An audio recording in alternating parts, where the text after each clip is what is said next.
un podcast de Cooperativa.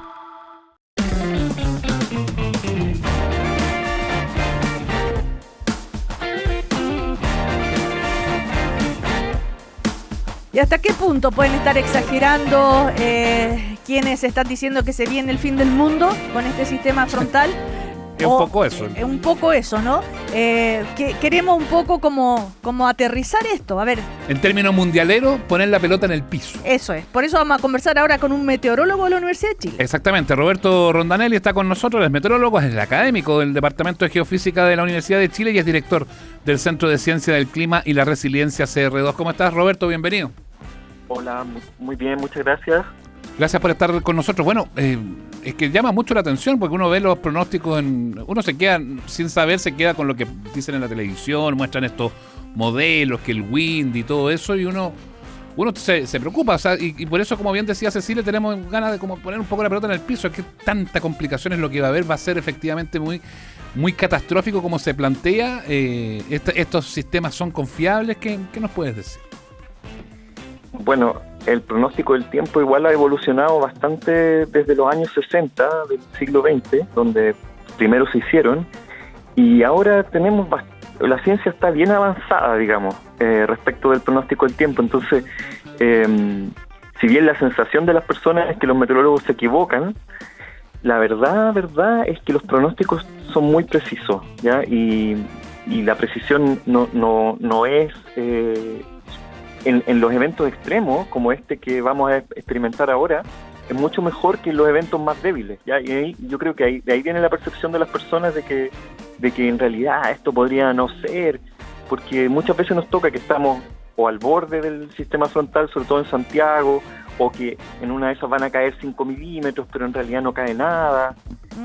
Pero esto es otra cosa, ¿ya? A ver, ¿qué es esto? Otro animal. Tú dices eventos extremos. ¿De qué estamos hablando? De que, supongamos que uno mira la historia de 100 años en Chile y mira todos los eventos de precipitación, este va a quedar como uno de los 3 o 4 o los 5 más grandes en una acumulación de 4 o 5 días. Ya no en Santiago necesariamente, pero sí alrededor, en prácticamente toda la región al sur de Copiapó y hasta Biobío. Eso también, o sea, entiendo. Es un sistema... Sí, dale. Es uno de los grandes, digamos. No, sí. te iba a plantear yo justamente eso, que la extensión en cuanto a kilómetros es muy grande, y eso, además de la fuerza, eso es lo que lo hace muy distintivo. No es que solo afecta a la zona central, no es que solo afecta al centro-sur, sino que afecta al norte chico, al centro y al centro-sur.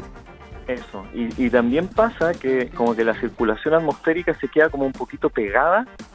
Nosotros los meteorólogos hablan del bloqueo, queda como bloqueada, entonces durante varios días se repite como la misma condición.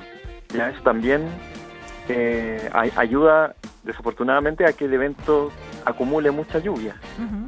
Aparte... Y a pesar de que todavía no pasa, nosotros hablamos como si supiéramos lo que va a pasar, pero es que efectivamente sabemos lo que va a pasar. Bueno, ¿qué va a pasar? Aparte de la que tú decías, en cuanto a lluvia, ¿no es cierto? Va a quedar en la historia como entre los 3, 4 más grandes momentos de eventos del siglo. Pero además de la lluvia, se habla de vientos, nieve, etcétera. Sí. Marejada. Una cosa muy positiva del sistema, ¿ya? Es que la temperatura del sistema es baja. ¿Ya? Otras veces estas lluvias del Niño vienen con temperaturas muy altas y entonces se eleva mucho la isoterma cero famosa, llueve en toda la cordillera y eso es terrible. En este caso no va a pasar así, va a haber mucha nieve en cordillera. Entonces eso es un punto positivo así desde ya, porque eso va a evitar que este evento sea mucho peor. Lo otro bueno de la nieve es que la nieve finalmente es nuestra reserva de agua para el verano, ya hay para la agricultura, para los glaciares, en fin, el ecosistema, o sea, es una lluvia benéfica en ese sentido. Pero como es tan intensa y va a caer en tan pocos días, va a tener obviamente su lado malo y estamos sujetos a todas las cosas que pueden pasar, inundaciones urbanas, crecidas de cauce, activación de quebradas. También va a haber bastante viento en la costa, sobre todo en Santiago, no necesariamente en el valle interior, pero sí en la costa, y probablemente eso va a implicar quizás el cierre de algunas maniobras del puerto, y también posiblemente uno podría esperar, de acuerdo a lo que ha pasado en otras temporales de viento, que se corte la luz, en fin. Claro, esas son como las cosas que se anuncian, y el tema es que habitualmente estamos acostumbrados a que esto ocurra en un día y medio, cuando llueve, en fin, y tenemos estos problemas. Acá se extiende a 5 días, incluso un poco más, porque entiendo que ya martes y miércoles también podría entrar otro sistema frontal, ¿no? Claro, esa es una complejidad, y esa complejidad, por ejemplo, apareció en las tormentas de viento del 2024, no sé si se acuerdan, cuando se cayeron muchos árboles en Lampa, sí, en Santiago también, pero esa tormenta de viento fue muy intensa también en el sur. Entonces, las cuadrillas de la región metropolitana, que en otra ocasión podrían haber partido al sur a colaborar en reponer, por ejemplo, la electricidad, no lo pudieron hacer porque tenían su propio desastre acá en la región metropolitana. Ese tipo de cosas va a pasar porque vamos a estar al mismo tiempo con muchas regiones lloviendo y con muchas regiones teniendo emergencias o problemas. Y por cierto que eso también le agrega un poco de dificultad al asunto, creo. ¿Tú crees que las autoridades se informan lo suficiente con ustedes, con quienes corresponden, Senapred o que sea, toman en cuenta todos estos pronósticos? Porque hace varios días que ustedes están pronosticando esto, ¿verdad? ¿Te parece adecuado cómo se comporta la autoridad normalmente? No esta en particular, sino siempre. Mira, uno siempre, o sea, nosotros desde la academia, los científicos, somos los más petulantes y criticones que hay. Y siempre pensamos que todo se puede hacer mejor, ¿ya? Pero es porque nunca hemos ejercido un cargo público, no muchos de nosotros han tenido esa oportunidad, ¿ya? Yo creo que todo se puede hacer mejor. Yo pienso que, por ejemplo, las alertas de este fenómeno podrían haber comenzado antes, porque lo que nos está pasando muchas veces es que los aficionados a la meteorología tienen acceso a pronósticos, a plataformas que ya son de dominio público, y por lo tanto la primera información respecto de este sistema no viene de las autoridades, sino que viene de los aficionados, ¿ya? Y los aficionados son aficionados, y muy respetable su afición, pero no puede ser que los aficionados sean el canal de comunicación con las personas y con las autoridades, porque claramente ahí hay algo que se puede hacer mejor. ¿Por qué dices eso? ¿Cómo? ¿Por qué dices eso? ¿Que son los aficionados el canal de comunicación? Porque los aficionados ven estos sistemas con mucha antelación, ¿ya? Con 10, 15 días. Entonces, ellos empiezan y tienen muchos seguidores en las redes sociales. O sea, te estoy hablando de un fenómeno que ocurre ahora, el año 2026, y que probablemente el año 97, para el último El Niño Grande o el 2002, no lo teníamos. Primero, los pronósticos son muy precisos, tienen una escala de tiempo muy larga, pero todavía las alertas de la autoridad, digamos de la autoridad meteorológica, en este caso la dirección meteorológica, son a 3, 4 días, no más que eso. Entonces, ahora convengamos que los aficionados se adelantan un poco. ¿Pero qué debería hacer la autoridad? ¿Tomar en cuenta lo que dicen los aficionados, claro, o esperar los... No. Yo creo que la autoridad debería exigir que se alargue un poco también el periodo de anuncio, ¿ya? O sea, que tuviéramos información más precisa desde los organismos técnicos, institucionales, y probablemente eso puede ayudar un poco a dar más días, porque hay casos en donde esto es muy incierto. Supongamos, hay una lluvia en Santiago que van a caer entre 0 y 20 milímetros. Eso ha pasado, claro, ¿ya? Y ahí no sabemos si va a llover o no, pues. Y la respuesta ahí es: preparémonos para lo peor, ya, preparémonos para los 20 milímetros en 3 horas, que podría ser una lluvia muy fuerte y que podría ocasionar algunos problemas.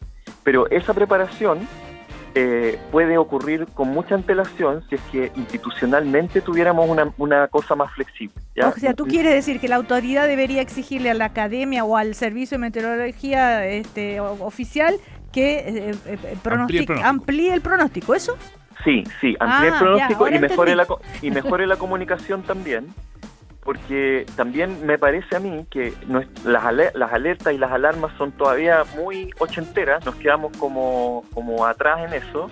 Esta es una crítica que yo siempre hago. Tenemos las herramientas ahora para hacer una comunicación mucho más efectiva con las personas, ¿ya? Y las personas todavía, y bueno, Se genera mucha desinformación justamente porque hay muchas fuentes de información y estas fuentes de información aparecen antes que las fuentes oficiales. Roberto, estamos conversando con Roberto Rondanelli, él es meteorólogo académico de la Universidad de Chile. Roberto, volvamos a la situación que se va a vivir acá.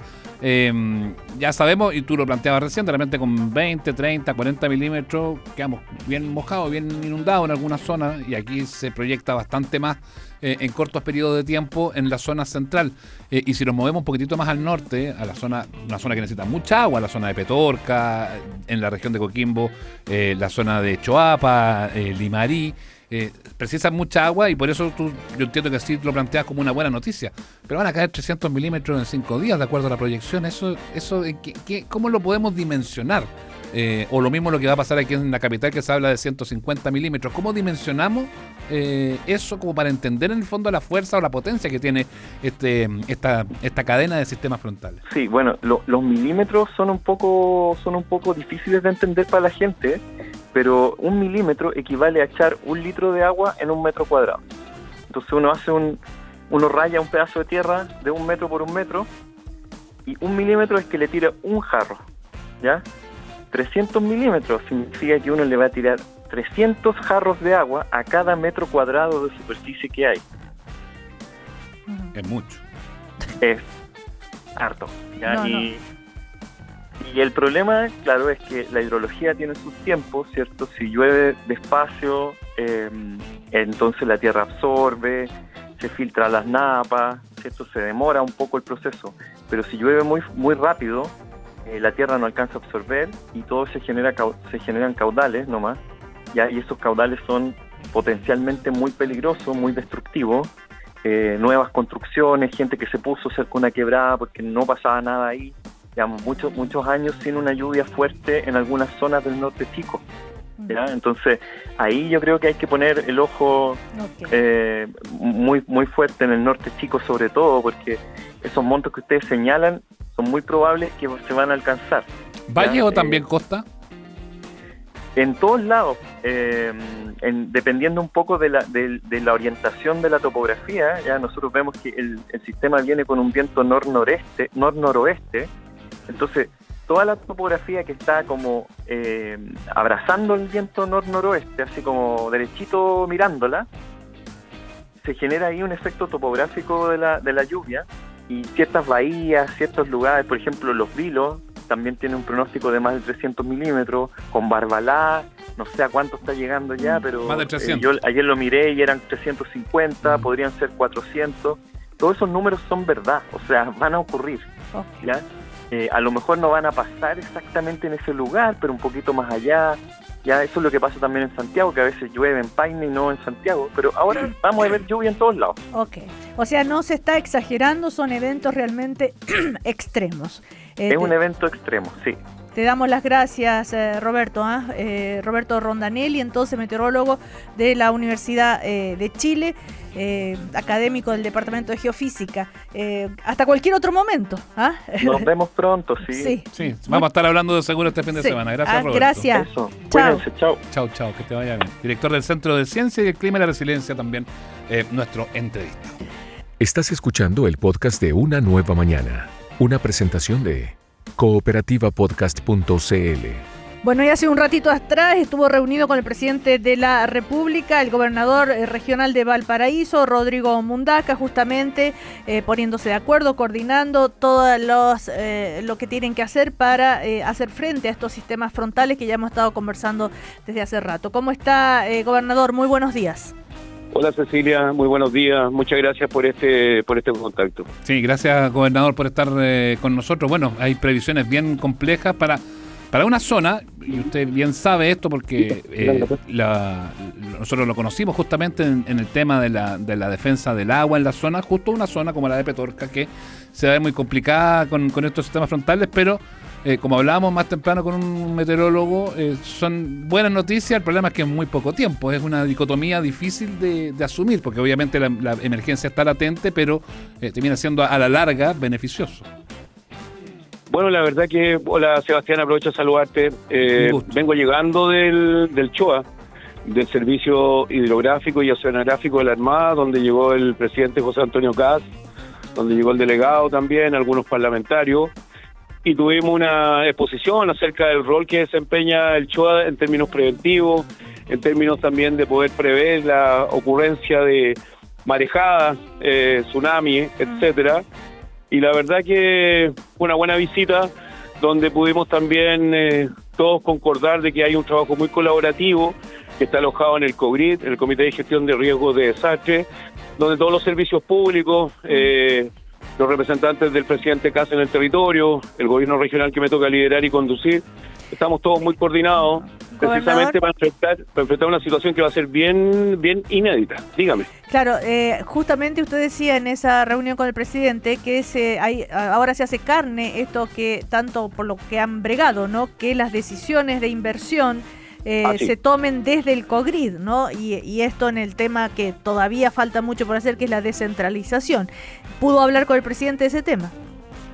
Sí, pude hablar con el presidente de ese tema. Aproveché también de agradecerle, esta es una de las demandas históricas de los gobernadores regionales. Nosotros, Cecilia, en la ley de presupuesto tenemos un 5% destinado a emergencia y el gobierno central nos retira el 3% cada vez que ellos estiman pertinente. Es bien arbitrario el retiro. Y finalmente nos quedamos con un 2% de recursos de emergencia y nunca habíamos podido tener la posibilidad de disponibilizar esos recursos desde el territorio y atendiendo las necesidades del territorio. Por tanto, es un avance en materia de descentralización. Hoy día esos recursos, que en el caso particular del gobierno regional son bastante importantes, son más de 2.000 millones y fracción, son recursos que vamos a poder disponibilizar en el marco del Comité de Gestión de Riesgo de Desastre, en coordinación con la Subsecretaría del Interior, si es que tenemos que, por ejemplo, arrendar maquinaria, arrendar servicios, en particular máquinas de empuje frontal, retroexcavadoras, si es que tenemos que comprar precisamente también bienes para las personas que pueden resultar damnificadas en una situación, como ya te dije, que es bastante inédita. Hoy día las proyecciones que nos hicieron en el CHOA hablan de que van a caer en pocos días, a partir del día jueves, probablemente sobre 250, casi 300 milímetros de agua, con también anuncios de marejadas, y probablemente una de las cuestiones que más nos preocupa hoy día son las remociones en masa a propósito de la gran cantidad de viviendas que se encuentran emplazadas en cerro en la región de Valparaíso. Y sabiendo todo eso, ¿qué medidas preventivas ha tomado usted como gobernador? Bueno, yo como gobierno regional vamos a contar con una importante cantidad de recursos. Si tenemos que contratar servicios precisamente para acudir en auxilio de las personas, lo vamos a hacer. Tenemos nuestros equipos desplegados, todos los equipos del gobierno regional están desplegados también. ¿Qué significa eso en concreto, para hacernos una idea? Cuando usted dice los servicios desplegados, ¿quiénes? ¿Con qué? Vamos a estar en territorio, vamos a estar en el territorio, particularmente en los puntos que son los puntos más calientes. Hay caracterizado algo así como 250 puntos que son de alta criticidad, donde vamos a estar desplegados también. El día de mañana, a las 9 de la mañana, vamos a estar también en una reunión de coordinación con la ministra de Energía y los servicios y las empresas eléctricas, particularmente el Chilquinta. Por tanto, vamos a estar muy desplegados porque también a propósito de los lamentables incendios del 2 y 3 de febrero del 2024, a propósito del blackout que sufrimos también a principios del 2025, creo que hemos aprendido de lecciones que fueron muy brutales a propósito de lo que nos ocurrió con los incendios y por tanto creo que hoy día estamos en una coordinación permanente desde enero del 2026 para enfrentar una situación que ya te lo dije que es bastante inédita, son 300 milímetros de agua. Perdón, pero cuando usted dice estamos desplegados, ¿qué tipo de profesionales están desplegados? ¿Qué cuadrillas? ¿Qué? A eso me referí. Tenemos equipos profesionales, tenemos abogados, tenemos sociólogos, tenemos geógrafos, estamos desplegados territorialmente, cubriendo los puntos calientes de la región. Creemos que hay temas que atender. Por ejemplo, ustedes lo cubrieron con alta intensidad.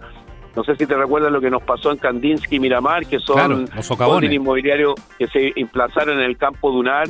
Y donde ahí tenemos que estar muy atentos a lo que puede ocurrir. Lo mismo en el borde costero. En el borde costero la avenida Perú se va a cerrar porque objetivamente hay anuncios de alta marejada y ese turismo por curiosidad cuando hay situaciones de esta naturaleza no lo podemos permitir y por tanto a eso me refiero cuando vamos a estar desplegados. Vamos a estar desplegados en los puntos calientes, vamos a estar atendiendo a las juntas de vecinos, vamos a estar hablando con las organizaciones territoriales y por tanto uno lo que tiene que hacer también desde Radio Cooperativa, y agradezco precisamente este contacto, llamar a la calma, llamar a la tranquilidad. Creo que es importante tener kit de emergencia habilitado en los respectivos domicilios. Creo que si no es necesario salir de sus casas, no lo hagan. Creo que las personas estamos con un interferiado de por medio y creo que las personas que se van a dirigir a la región de Valparaíso, que piensan dirigirse a la región de Valparaíso, lo hagan con muchísima responsabilidad. Y si estamos diciendo que no hay que visitar el borde costero, no visiten el borde costero y actúen con responsabilidad, pensando siempre en salvaguardar la vida de los propios y salvaguardar también la vida del prójimo. Muestran en la tele hasta ahora unos surfistas en Concón, bien insólito, gobernador, ¿eh? Es bien insólito, a eso me refiero, Sebastián, de que bueno, tú conoces bien la región de Valparaíso, frecuentas de forma muy habitual. Transparentémoslo, somos vecinos, gobernador. Yo lo quería decir, pero sí. Tú lo dijiste. Pues, vivimos en el mismo barrio, en el mismo loft, y yo creo que estoy un piso más abajo que tú, pero lo que te quiero decir es simpático. Lo que quiero decir es que hay que actuar con mucha responsabilidad, y yo creo que también esto da un momento tampoco de hilaridad como este, pero creo que hay que actuar con responsabilidad. Están todos los recursos a disposición. Creo que hay una muy buena voluntad del gobierno del presidente Kast, con el cual estuvimos compartiendo desde muy temprano, ya prácticamente 3 horas estuvimos juntos. Él se dirige ahora a la cuenta pública, pero por sobre todas las cosas, en una región que tiene una alta fragilidad ecosistémica, como la región de Valparaíso, 300 milímetros que van a saturar rápidamente el suelo.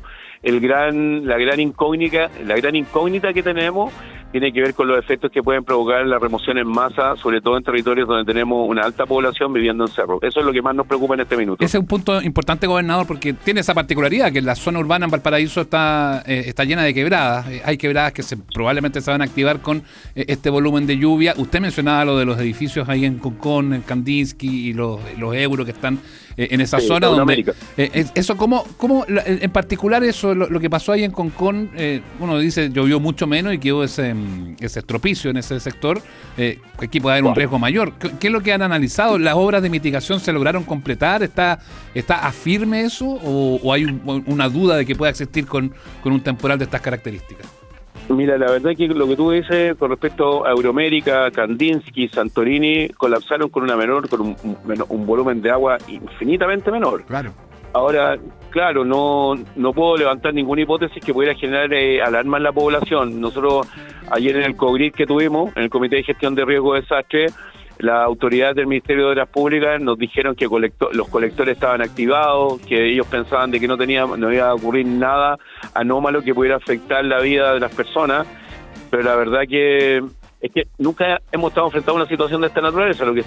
Todos los análisis predictivos hablan de 300 milímetros de agua en 4 días, lo que significa la pluviometría de todo un año, y por tanto vamos a estar enfrentados a una situación de mucha normalidad, en suelos que se van a saturar muy rápidamente, por tanto, porque va a ser lluvia intensa, lluvia de entre 7 y 9 milímetros hora, y eso es una gran cantidad de agua. Y por tanto, Sebastián, la verdad que yo creo que lo que hay que hacer es estar muy alerta, estar monitoreando, estar desplegados. A eso cuando me preguntaba la Cecilia qué es lo que vamos a hacer, vamos a estar desplegados precisamente en los puntos más calientes del territorio, y por tanto creo que el llamado es a estar... vuelvo a repetir, tener los kits de emergencia, si hay cortes de electricidad, que la gente no se ponga a la calle, no salgan al borde costero, por favor, y actúen con mucha responsabilidad, sobre todo las personas que nos van a visitar en estos días, y si es que así lo hacen. Gobernador Mundaca, justamente a propósito de electricidad, nos decía que estuvo reunido con las empresas eléctricas. Nos reunimos mañana a las 9 de la mañana. ¿Qué opinión tiene usted en general de las empresas eléctricas? ¿Cómo reaccionan cuando hay este tipo de emergencias? Pucha, mira, Cecilia, ustedes me han escuchado, Sebastián me ha escuchado varias veces. Yo no soy de aquellos que sostiene que aquí hay un tema de reapropiación social de lo público. Me explico, yo creo que los servicios básicos, cuando quedan al arbitrio del mercado y donde el Estado tiene poca tuición sobre ello, nos pasa lo que nos ocurrió el 2 y 3 de febrero del 2024, cuando los servicios básicos nos costó un mundo que se repusieran, sobre todo en Villa Independencia, Montesinaí, Manuel Busto, Achupaya, Pompeya Sur, Pompeya Norte, que fueron los territorios que se siniestraron, y donde en pleno verano había que hablar con los CEOs que estaban de vacaciones y se demoraron muchísimo en reponernos los servicios básicos.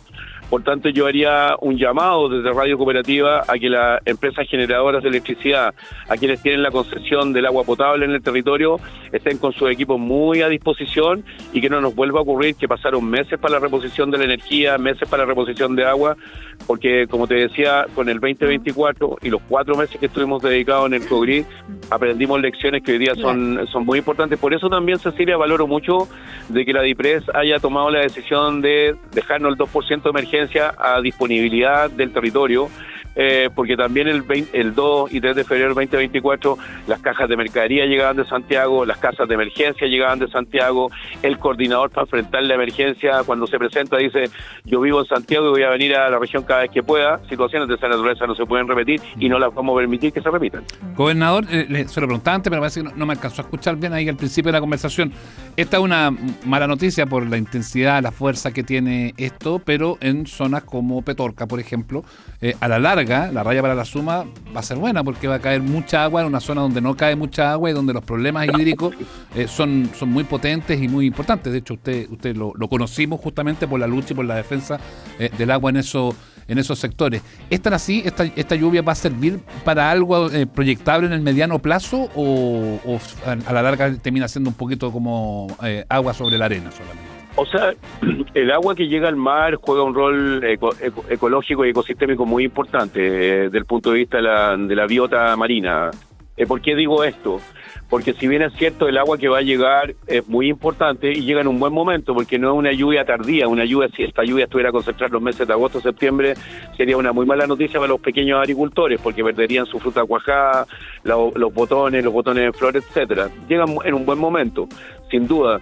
Pero uno de los grandes temas que tiene la provincia de Petorca, Sebastián, y que lo hemos discutido en todas las leyes de presupuesto que me ha tocado discutir en función de mi región, es que la región de Valparaíso no tiene grandes obras de acumulación. O sea, nosotros no tenemos los embalses como el Recoleta que tiene la región de Coquimbo, y lo hemos discutido en todas las leyes de presupuesto, la necesidad de tener obras de acumulación.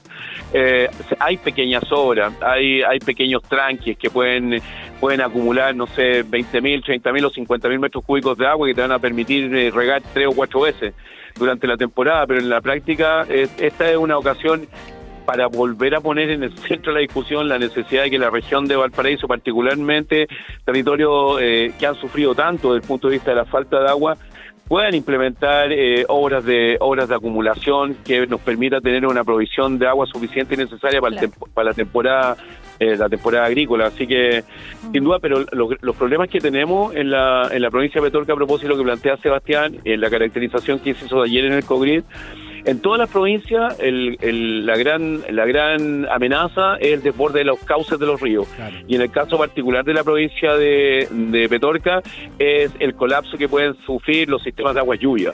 Entonces tenemos muy caracterizados los territorios y a propósito de esta caracterización es ahí donde nos vamos a abocar fundamentalmente.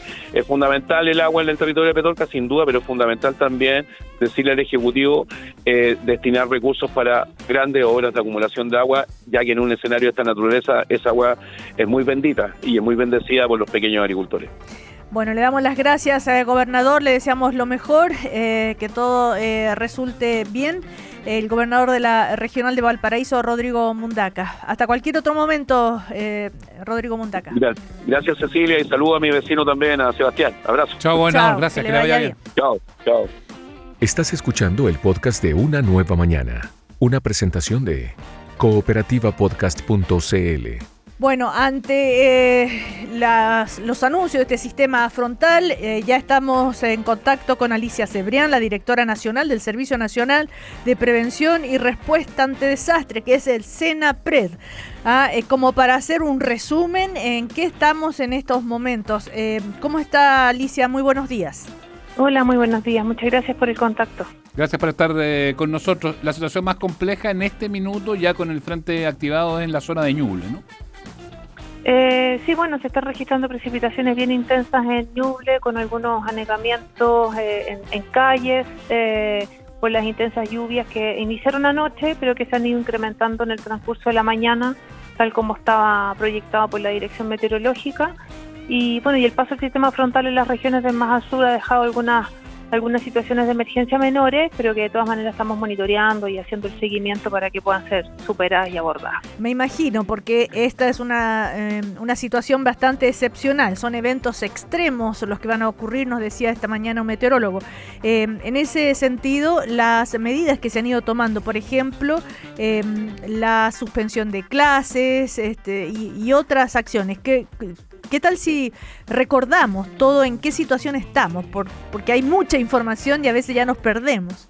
Sí, es mucha información, pero además han sido muchos días que hemos estado monitoreando esta situación. Es un sistema frontal bien extenso que cubre 10 regiones de nuestro país, entonces se han ido adoptando distintas medidas, algunas muy locales, como algunas cierres de ruta, que podemos detallar, y algunas más generales, como esta suspensión de clases que corre para el día viernes entre la región de Coquimbo y la región del Maule, ambas regiones incluidas, y solo para hoy se suspendieron clases en la región de Ñuble y Biobío, en consideración a que el sistema frontal iba a estar hoy día intensamente en esas dos regiones. Adicionalmente, además de los alertamientos que nosotros hemos ido generando, tenemos alerta amarilla para la región de Coquimbo, Valparaíso y Metropolitana, y la región del Biobío. El resto de las regiones mantienen con alerta temprana preventiva. Se han establecido, por ejemplo, todo el cierre de parques y áreas protegidas entre Atacama y Biobío para, mientras dure todo este sistema frontal, el cierre de pasos fronterizos en la región del Maule, Pehuenche y Vergara, y en la región de Valparaíso el paso Cristo Redentor. Y aquí en la región metropolitana se establecieron adicionalmente otras medidas, como la coordinación con operadores turísticos y el Cuerpo Socorro Andino para la suspensión de actividades de montaña, el cierre preventivo en San José de Maipo, el límite con la comunidad de San Gabriel, solo para residentes, el Parque Metropolitano, el Parque Cordillera, la Quebrada de Macul, Alta Cordillera y Río Colorado también están cerrados, y en algunas localidades donde existen residentes solo autorizado el paso de ellos. Y se van a reforzar durante la jornada también algunos otros cierres. Se está evaluando el cierre a la subida a Farellones. Es una decisión que tiene que tomar el delegado durante la jornada y se va a comunicar preventivamente, prioritariamente. Lo mismo que el camino al volcán, la Cuesta Chada y la Cuesta Los Ratones en la comuna de Pirque. Todo eso va a permanecer con restricciones desde mañana hasta el domingo. Y algunas otras medidas, como la evacuación preventiva de 2 asentamientos precarios, uno en Talagante y otro en la comuna de Puente Alto, que están muy expuestos al río Maipo en Puente Alto y al río Mapocho en la comuna de Talagante. ¿Y qué se hace con esas personas? Se habilitaron albergues en ambos lugares para que las personas, porque es una evacuación preventiva y por supuesto es voluntaria, pero están ahí haciendo ese trabajo con las familias para que puedan ir a estos albergues que están preparados para recibirlos y para que se puedan mantener ahí mientras dure el sistema frontal, porque dado la proyección de precipitaciones que hay, es altamente probable que el cauce de ambos ríos crezca y eso los expone a una amenaza bien importante. Alicia, se han planteado 22 puntos críticos en distintos puntos de la región metropolitana. Esto solo aquí en la capital, independiente de lo que pase en el resto de las regiones donde va a llegar este sistema frontal. ¿Qué es lo que implica y qué es lo que van a hacer? Porque hay algunas que son zonas bajas, que son pasos bajo nivel, otras son arterias que se inundan. ¿Qué se hace con esos puntos que ya están identificados y que quedan en esa condición de puntos críticos? Sí, son puntos que la coordinación del nivel regional definió como puntos que impactan fuertemente el desplazamiento de personas y que además pudieran afectar viviendas que están en el entorno. Son lugares donde tradicionalmente se han generado anegamientos por acumulación de aguas lluvia que no tienen una solución estructural todavía, y pasos bajo nivel, la mayoría de ellos están concentrados en la comuna de San Bernardo, donde se van a desplazar 22 cuadrillas que van a iniciar su trabajo en terreno una hora antes de que inicien las precipitaciones en la región metropolitana, por lo tanto es hoy día en la madrugada, y están cuadrillas que se han equipado con motobombas o con camiones hidrojet, de manera que en la medida que si se llega a empezar a acumular agua, podamos rápidamente evacuarla para no afectar el tránsito y que este anegamiento se pudiera eventualmente extender hacia viviendas del entorno. Estamos conversando con Alicia Cebrián, la directora nacional del Senapred. Alicia, tiene experiencia usted, ¿no es cierto?, en cómo reacciona el Senapred ante distintas situaciones de emergencia. Y en el pasado tenemos situaciones que no han tenido muy buenos resultados a veces. De ese aprendizaje, ¿no es cierto?, ahora, ¿qué podría decir? ¿En qué va a cambiar la manera de enfrentar esta situación? Bueno, mire, tal como usted dice, una de las virtudes que tiene nuestro Sistema Nacional de Prevención y Respuesta ante Desastres es que ha aprendido las lecciones de cada emergencia anterior que nos ha tocado enfrentar. Hoy día hay un fuerte trabajo preventivo y de preparación que se viene realizando desde el mes de enero. Hemos venido monitoreando la evolución de la instalación del fenómeno del Niño en nuestras costas desde el mes de enero, mes a mes, con la Dirección Meteorológica, y eso nos ha permitido anticipar una serie de acciones que esperemos logren mitigar en algo el efecto de este sistema frontal. Pero es importante también decir que este sistema frontal tiene características muy extremas. Va a precipitar lo que no llueve en un año normal en algunas zonas, y eso obviamente va a generar situaciones de emergencia. Se ha trabajado para tratar de mitigar esas situaciones, para que no impacten directamente a personas, pero estamos frente a situaciones donde, por ejemplo, en la región de Coquimbo, en un solo día está proyectado que llueva lo que debería llover en el trimestre julio, agosto, septiembre. Entonces, las condiciones del territorio, las condiciones de las ciudades no están preparadas para esta gran cantidad de precipitación que además va a ser intensa y que se va a acumular por varios días. Y por eso, pese a todo este trabajo preventivo, de despliegue, de anticipación, de evacuaciones preventivas y de mucha comunicación de riesgo para que las personas estén muy informadas de lo que está pasando minuto a minuto, hay que también decirle a las personas que es posible que tengamos situaciones de emergencia y que frente a ello tienen que estar alertas, preparadas y seguir las indicaciones de la autoridad en caso que se implique evacuaciones. Alicia, ¿cómo se ha dado la coordinación con los privados, en particular quienes proveen de servicios básicos? Hablamos de la luz, hablamos del agua, hablamos incluso de telefonía e internet, que hoy por hoy se resultan bastante indispensables, y ante este tipo de situaciones en general se ven bastante vulnerables. Mejor ni recordar lo que pasó con el viento de hace un par de años y todos los problemas que hubo para reponer el servicio eléctrico en algunos puntos donde se extendió por 2 semanas.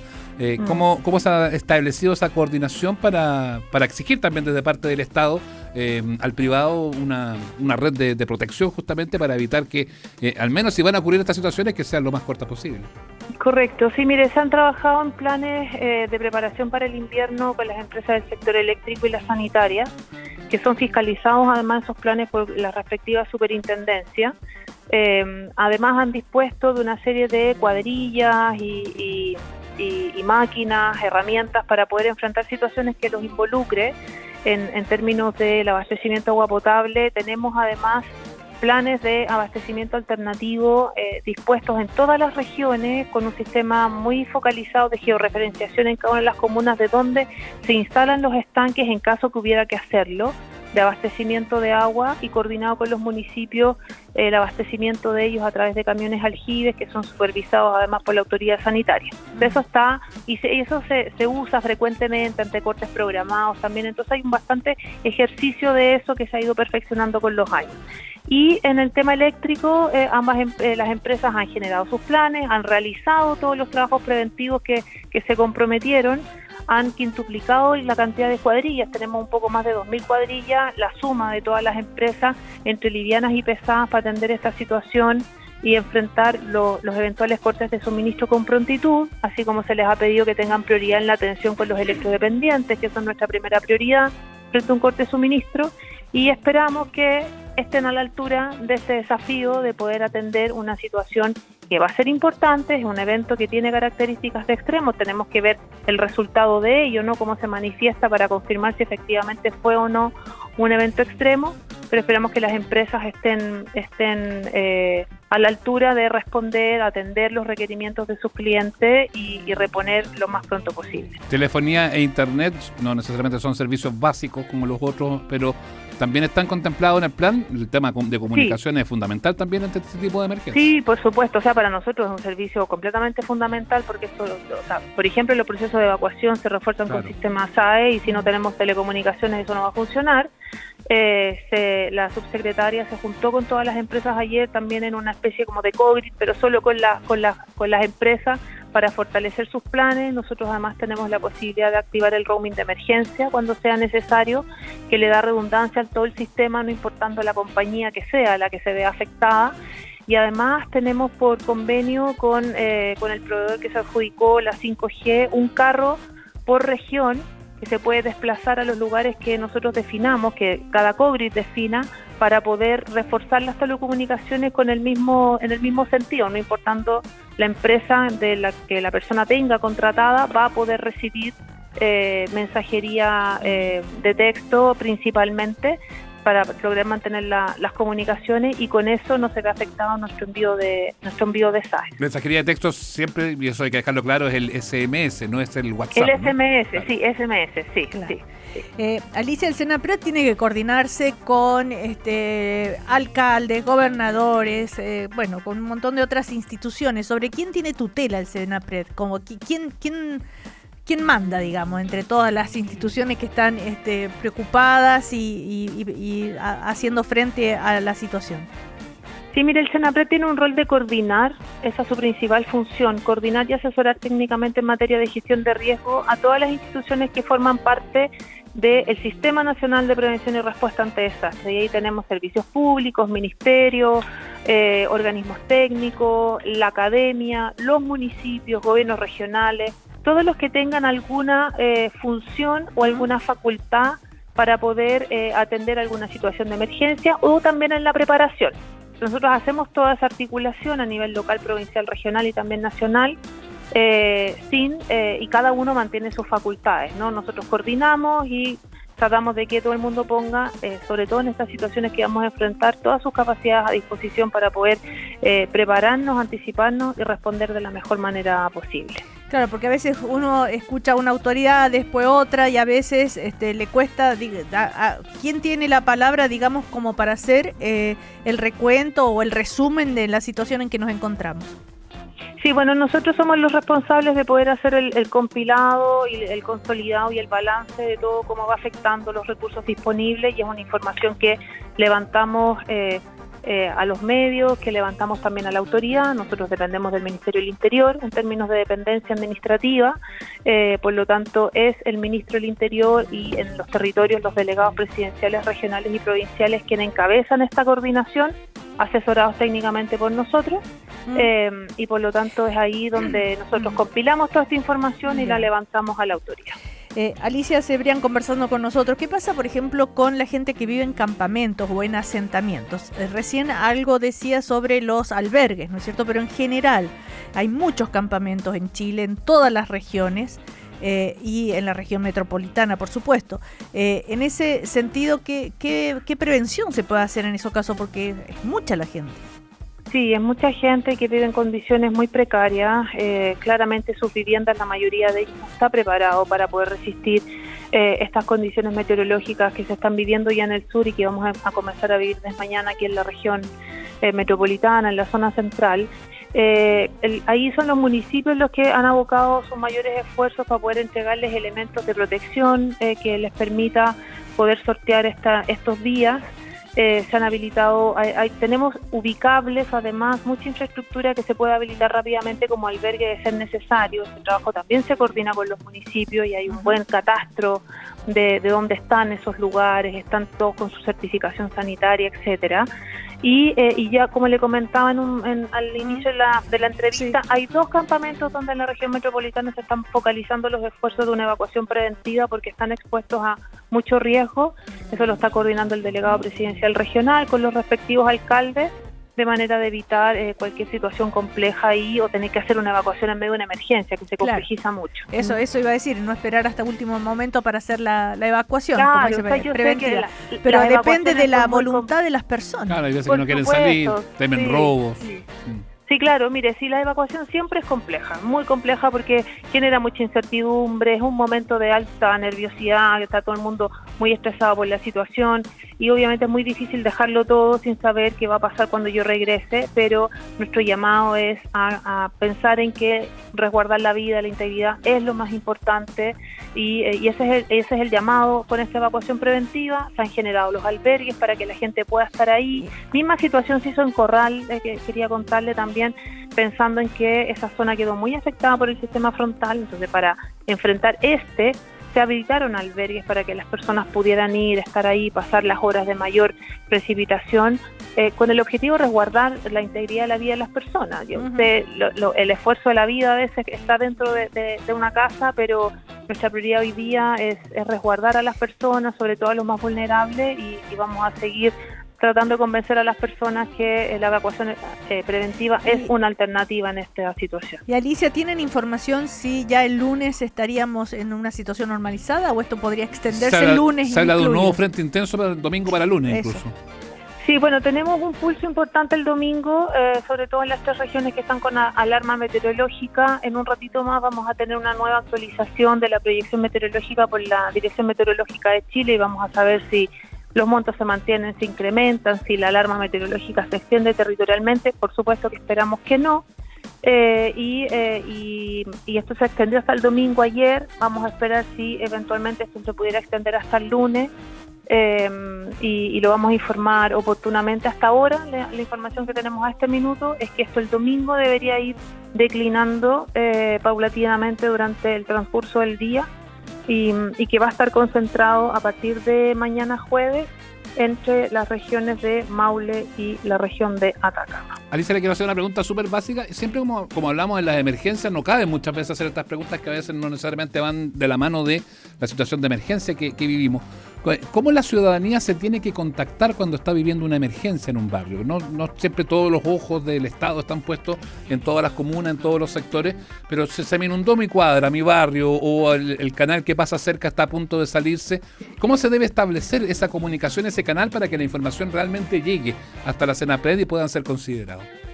Sí, bueno, mire, hay distintos medios, hay muchos municipios que tienen un número de emergencia, que es un número fácil, de 3-4 dígitos, donde normalmente la gente llama para distintas situaciones de seguridad pública, etcétera, y ese es un buen canal para informar ese tipo de emergencia. Hay también otros sistemas vía aplicaciones que también levantan esta información y que a las que están conectadas también los organismos de primera respuesta. El número de bomberos también siempre es una buena alternativa porque la información que se levanta a través de las centrales de bomberos se informa al resto del sistema, ¿no? Claro. Para poder activar a Carabineros, al SAMU, si fuera necesario, y esa información llega a nuestras direcciones regionales y nos permite entonces poder monitorear la situación, levantar la información y alertar en caso que sea necesario. Y poder apoyar con otros recursos si así se requiriera para la situación de emergencia. Ok, bueno, le damos las gracias a Alicia Cebrián, directora nacional del Servicio Nacional de Prevención y Respuesta ante Desastre, el Senapred. Hasta cualquier otro momento, que todo salga bien. Que todo salga bien, así, eso esperamos. Bueno, muchas gracias, buen día. Chao. Buen día. Estás escuchando el podcast de Una Nueva Mañana, una presentación de cooperativapodcast.cl. Osvaldo Lizama ya está con nosotros. A ver, un poco de buenas noticias para pasar la situación que se avecina. Bueno, vamos a tener que encerrar en la casa y si tenemos luz y conectividad, bueno, ahí estaremos. A distraerse. A distraerse. Claro. ¿Cómo te va, Osvaldo? Buenas tardes. ¿Qué tal, Cecilia y Seba? Sí, pues es lo que dice el Seba. Si hay luz, conexión a internet, podemos disfrutar de algunas series y traigo 2 títulos bien interesantes. Uno es un remake de un clásico de la televisión y el otro es una especie de experimento, una docuserie que está dando mucho que hablar y que está bien entretenida y además deja varios mensajes. Partamos con el remake de este clásico de la televisión. Esto es La casita en la pradera. Tell me, Mr. Ingalls, what brought you to this land?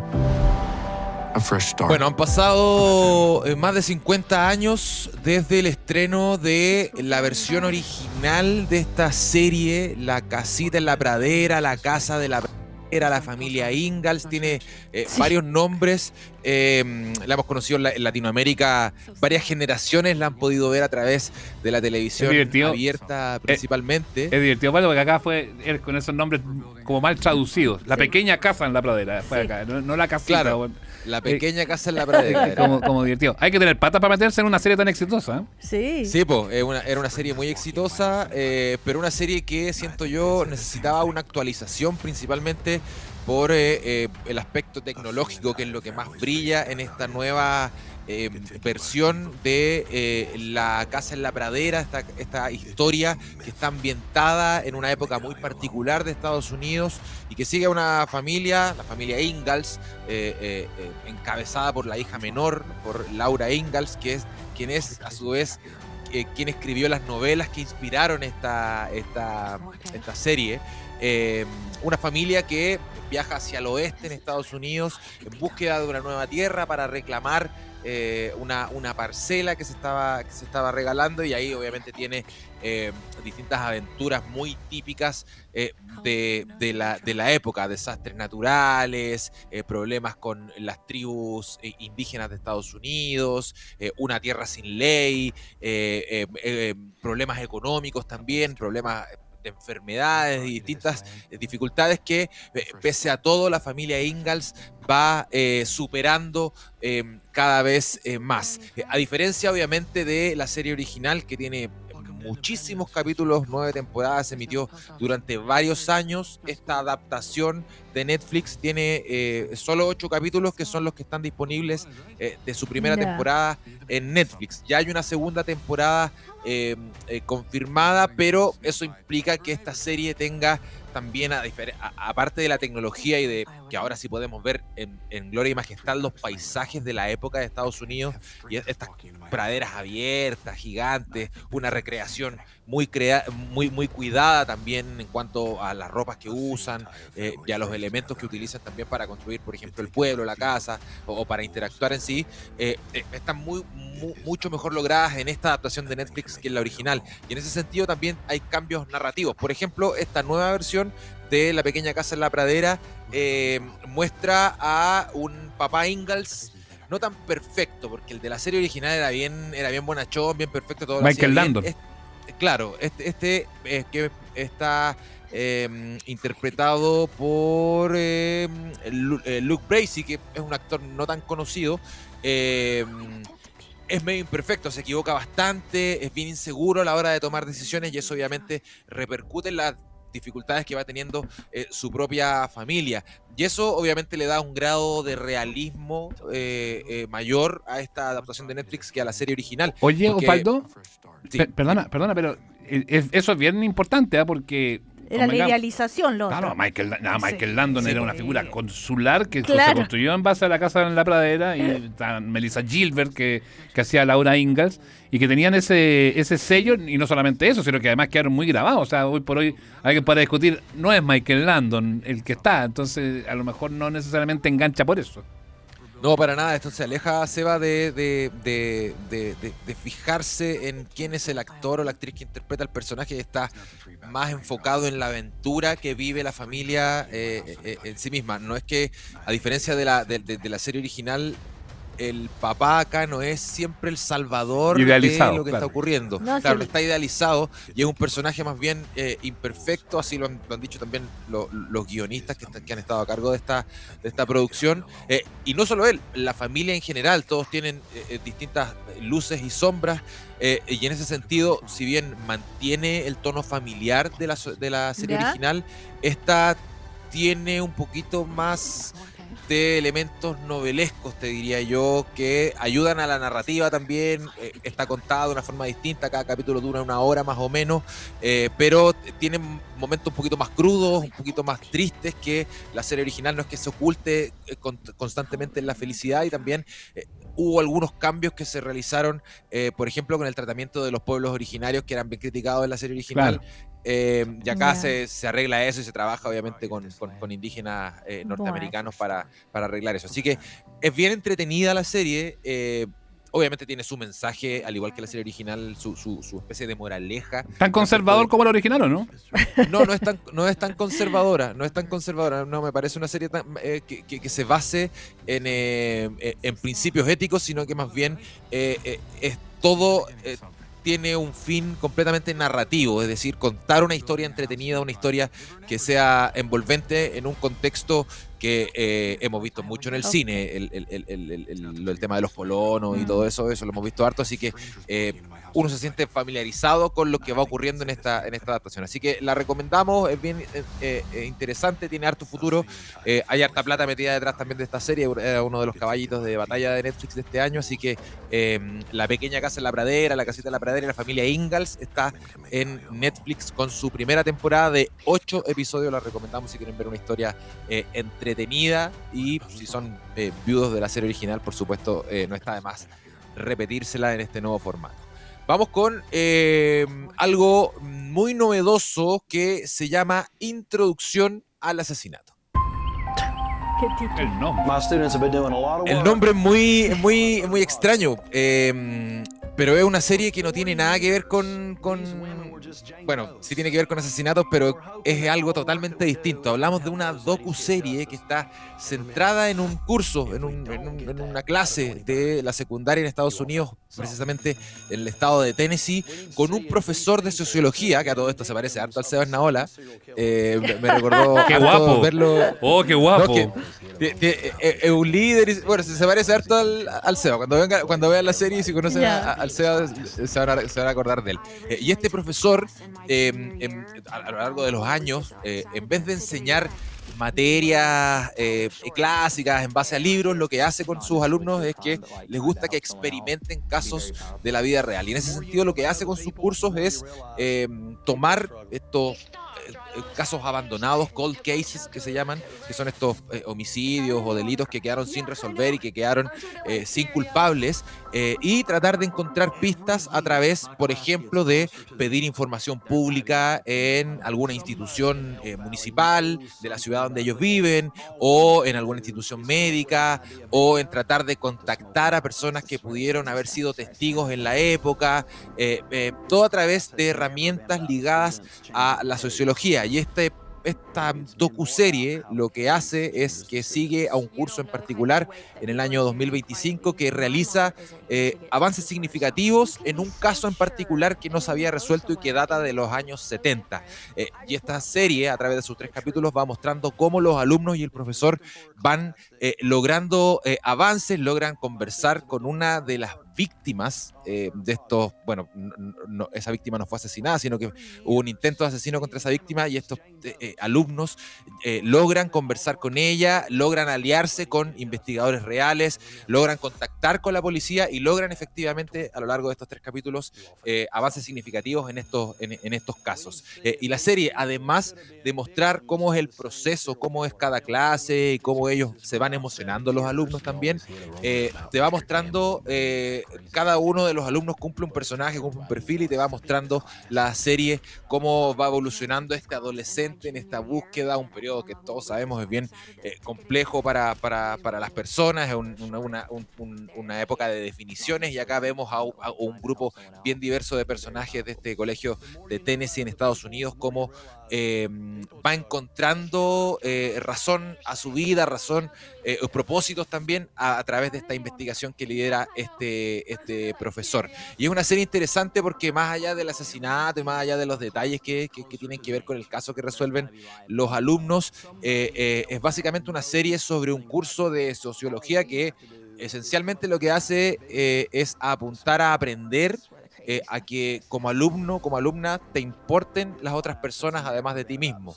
Es decir, a través de un caso real, este profesor logra entregar herramientas bien fundamentales de la sociología que van calando en sus alumnos. Así que una serie muy interesante, Murder 101 o Introducción al asesinato se llama esta serie, que está disponible en Amazon Prime Video, tiene 3 episodios y que está muy entretenida y muy emocionante también, tiene momentos bien ahí emocionantes, todos llorando hasta el profesor, así que la recomendamos de todas formas, Murder 101 en Prime Video. Me parece que me tinca más esa que la otra, pero bueno. Sí, a ver, para todos los gustos. Este es un experimento muy, muy bueno. Sí. Prime Video tiene a todo esto, que tiene series muy originales, con guiones y formatos muy únicos. Así que esta es una de esas. Bueno, gracias, Osvaldo Lizama. Que estés muy bien. Hasta la próxima. Un abrazo. Que estén bien. Un abrazo. Chao. Aquí termina el podcast de Una Nueva Mañana. cooperativapodcast.cl. Otra forma de escuchar Cooperativa.